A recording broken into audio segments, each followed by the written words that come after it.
Well guys, we're back with the dirty smear merchants doing what they do best. As you likely already know, we had protests yesterday in London, Manchester, Newcastle and many other places across the UK and in fact around the world. Following this, some media outlets actually bothered to report on it, which of course is good, but as per usual they couldn't do it in a balanced or factual way and instead resorted to smearing pretty much anyone who attended it. In fact, when I think about it, the idiots writing this flip-flop from defending NHS staff to vilifying them for not complying or because of some group they might be slightly connected to. It's like the media are caught between trying to attack Boris Johnson defending the NHS while also vilifying people who go against their paymaster's agenda. It's mental gymnastics of the highest order and actually pretty funny to me, but deserves to be called out all the same.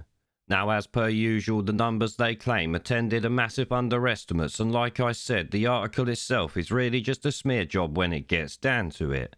For instance, they attacked the NHS 100k campaign group with smears that they are far right due to people in the campaign supporting political parties that they call far right. This is obviously despite the NHS 100k group never showing any political opinion one way or the other from what I can tell.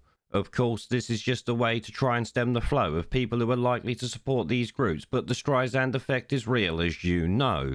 I bet their attempted smears will not only help the 100k group, but at the same time the male gay free promotion to the English Democrats, Patriotic Alternative and others. They did this during their attempts to smear the NHS group with the good old far-right label that they've used so much. Obviously, this might have had some weight if the media and lefty fuckpigs had not run around for years calling the Tory party far-right.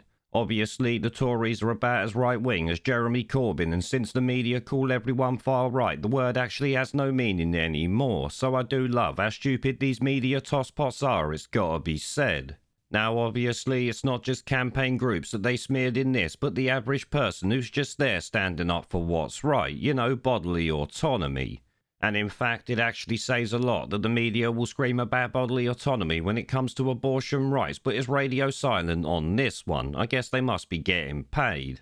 But as per usual, this article is full of the anti-vax this and anti-vax that, when most people there will be anti-forced jabs, including people who are double jabbed or boosted. The media won't like to point out that both jabbed and unjabbed alike will attend these protests, and most will have had all previous jabs over the years, but just said no to this one. Of course, the media don't care about that and just labelled them anti-vax because these media hacks are gonorrhea stains on Carrie Johnson's G-string if you ask me. Literally nothing more than paid-for puppets pushing the agenda even now as it withers and dies. I mean, for instance, take this little bit from the article itself that's also in the subheading you will see. It states UK death rate dropped as population was vaccinated, but anti-vaxxers say vaccine is an experimental drug.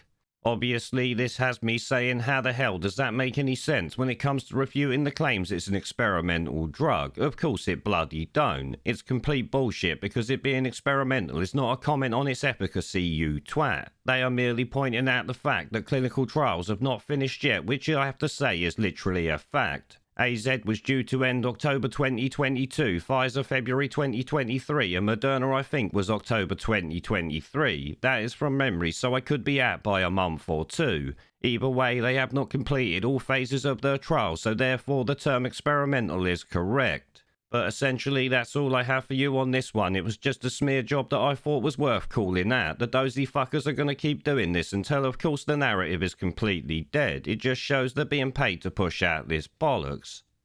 There is a pattern consistent throughout history of oppressed people turning on the oppressors. Slaves against their owners, the peasantry against the feudal barons, colonies, Mr. Verhofstadt, against their empires. And that is why Britain is leaving. And it doesn't matter which language you use, we are going and we are glad to be going. We're off.